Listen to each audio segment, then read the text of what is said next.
বিৰোধী বা শাসকীয় সব দলৰ বিধায়কবিলাকে আমি কথা পাতি থাকোঁ বিশ্বজিৎ দৈমাৰে মন্ত্ৰী নাপায় পুৰা লুটি দিছে হেৰি বিধানসভা একে লুণ্ঠন আৰম্ভ কৰি দিলে এতিয়া ৰঞ্জিত কুমাৰ দাস ডাঙৰীয়াৰ দিনত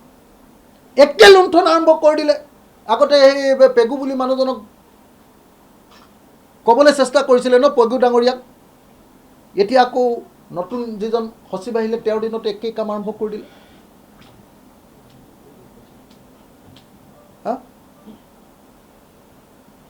গতিকে আৰু আমি জনামতে মই অৱশ্যে কাগজখন পোৱা নাই মই জনামতে অসম চৰকাৰৰ পৰা নিৰ্দেশ আহিছে কেবিনেটৰ সিদ্ধান্ত হৈছে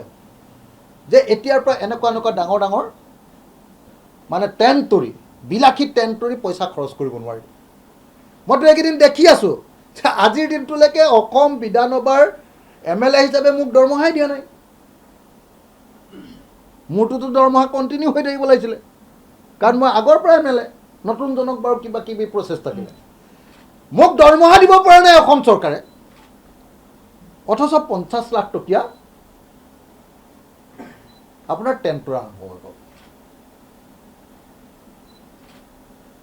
আপোনালোকে নিজে চাওকচোন অসম বিধানসভাত আপোনালোকে নিজে নিশ্চয় দেখিছে অসমৰ মুখ্যমন্ত্ৰীক এইকেইদিন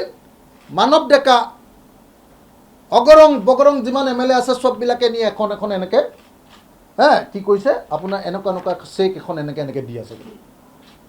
দেখিছেনে আপোনালোকে যে মুখ্যমন্ত্ৰী সাহায্য বুজিলোঁ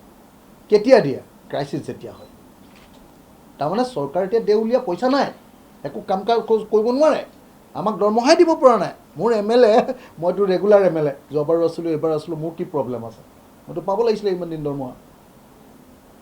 মই মে' মাহতে হেৰি কৰিছোঁ মানে মই কিয় দৰমহা নাপাম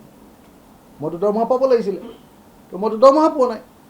এই যে দৰমহা পোৱা নাই তাৰমানে ক্ৰাইচিছ আছে এই যে MLA বিলাকে এনেকৈ ফটো লৈ যায় চেক দিছেগৈ তাৰমানে বেলেগক দেখুৱাইছে যে বাকী ঠিকাদাৰবিলাকেও দেহি আহি কোম্পানীবিলাকেও দেহি আহি এই ফিটিঙে আৰু মানৱ ডেকাৰ ফিটিংটোতো আপোনালোকে তাতকৈ বেলেগ বস্তুটো আৰু পৃথিৱীতে নাই নহয় জানো মানৱ ডেকাই যেতিয়া প্ৰথমখন দিছে আপোনালোকে চবেই জানিব লাগে যে ফিটিং আৰম্ভ হৈ গ'ল তো গতিকে এনেকুৱা পৰিস্থিতিত মই আপোনালোকক এটাই কথা ক'ব খুজিছোঁ যে ৰঞ্জিত কুমাৰ দাস ডাঙৰীয়াৰ দিনত যি কেলেংকাৰী ইতিমধ্যে আৰম্ভ কৰি দিয়া হৈছে এই কেলেংকাৰীৰ আমাক এটা তদন্ত লাগে এই যে টেণ্ট তৰিলে তাৰ কাৰণে টেণ্ডাৰ কৰা হ'লনে নিবিদা আহ্বান কৰা হ'লনে আমিতো কোনো পেপাৰত দেখা নাই মই চবকে চাবলৈ দিছোঁ আমাৰ ৰিচাৰ্চ টিমক মই চব পেপাৰ চেক কৰিব দিছোঁ আসাম ট্ৰিবিউনকে আদি কৰি সব পেপাৰ চেক কৰিব দিছোঁ যে টেণ্ডাৰ কৰিছিলে নেকি চবে এটাই কথা কৈ দিয়ে নাই কি আছে নহয় কি টেণ্ডাৰ চেণ্ডাৰ লাগে এনেকৈ কয় কি বুলি বোলে কিবা বস্তু এটা আছে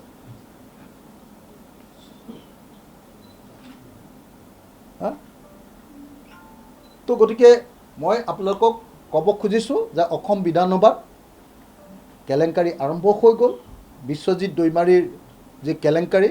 সেই কেলেংকাৰীৰ পুনৰাবৃত্তি পুনৰ আৰম্ভ হৈ গৈছে আৰু যোৱাবাৰ মই প্ৰথম বিধায়ক হিচাপে আৰু বহুদিন আন্দোলন কৰি আহিছিলোঁ কাৰণে অলপ মই ঢিলাঢিলি অলপ হেমেকা ভূমিকা পালন কৰি আহিছিলোঁ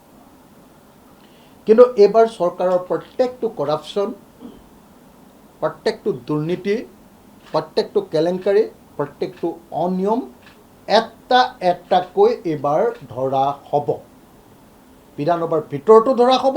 বিধানসভাৰ বাহিৰতো ধৰা হ'ব এইবাৰ চৰকাৰৰ দুৰ্নীতিৰ বিৰুদ্ধে কঠোৰতম ব্যৱস্থা আমাৰ দলৰ তৰফৰ পৰা লোৱা হ'ব মইতো আপোনালোকক আহ্বান জনাওঁ অসমবাসী ৰাইজক যে কোনোবাই যদি কোনোবা ডিপাৰ্টমেণ্টৰ ডাঙৰ কেলেংকাৰীৰ বিষয়ে জানে যিটো কেলেংকাৰীয়ে অসমৰ জনগণৰ যথেষ্ট ক্ষতি কৰিছে অসমৰ ৰাজহুৱা ধনৰ লোকচান কৰিছে তেনেকুৱা ধৰণৰ যদি আপোনালোকে কেলেংকাৰী জানে মোক ৰাইজৰ দলৰ সভাপতি হিচাপে আপোনালোকে দিব পাৰে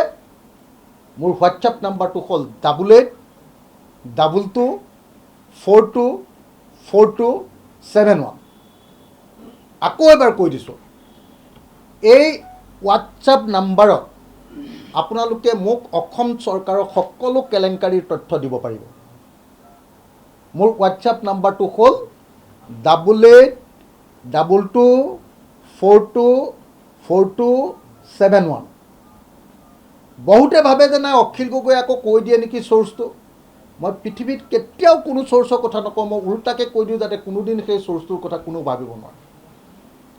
মই যাৰ পৰা তথ্য পাওঁ তেওঁ সম্পৰ্কে 100% গোপনীয়তা ৰক্ষা কৰোঁ, 100% গোপনীয়তা ৰক্ষা কৰোঁ।